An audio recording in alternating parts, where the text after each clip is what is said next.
जय श्री कृष्ण। गीता में 700 श्लोक और 18 अध्याय हैं और सभी अध्यायों के अंदर एक से एक अमूल्य रत्न ज्ञान का अमृत भरा हुआ है। और अंत में 18वें अध्याय में एक बात सामने आती है और वो ये आती है कि जो अर्जुन पहले अध्याय में धनुष बाण रखकर द्वितीय अध्याय में रथ के पृष्ठभाग में बैठ गए थे, वो 18वें अध्याय में गांडीव की टंकार देते हैं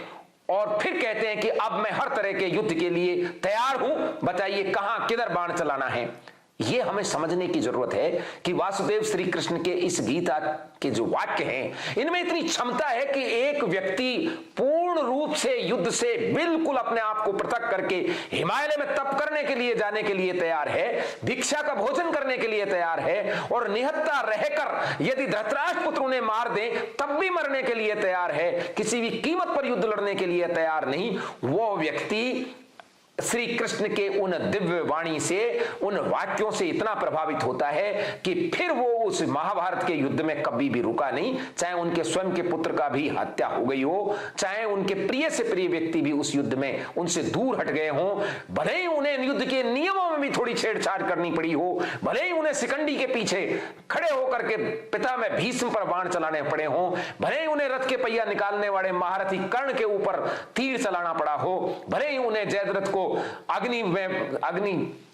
चिता अग्नि पर बैठे होने के बाद निहत्थे जयद्रथ को मारना पड़ा। ऐसा क्या वासुदेव श्री कृष्ण ने अर्जुन को घोट कर पिला दिया कि अर्जुन इतने पूर्ण मनोयोग से उस युद्ध को न केवल लड़े बल्कि उस युद्ध को उन्होंने विजित भी किया, जीते भी उस युद्ध को। तो यह है वो गीता का ज्ञान जो निश्चित रूप से अर्जुन लास्ट में कहते हैं कि मम स्मृति लब्धा, कि मेरी जो स्मृति है वो लब्ध हो गई, यानी मुझे प्राप्त हो गई। अर्थात जो ज्ञान अर्जुन के अंदर पहले से था उसी को श्री कृष्ण ने उकेर कर उनके सामने ला दिया। इसका मतलब यह हुआ कि यह ज्ञान हम सबके अंदर है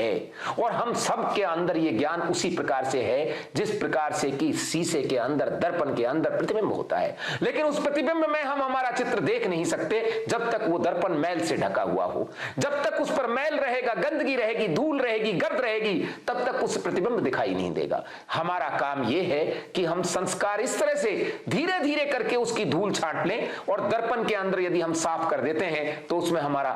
चेहरा बहुत अच्छी तरह से स्पष्ट, हमारा प्रतिबिंब दिखाई देता है। इसी प्रकार से ये स्मृति जो हमारे अंदर है ये पुनः हमें प्राप्त हो सकती है यदि गीता के अध्यायों को, गीता में श्री कृष्ण की वाणी को ध्यान पूर्वक समझकर हम अपने कर्म क्षेत्र पर आगे बढ़े। बहुत बहुत श्री कृष्ण और अर्जुन के इस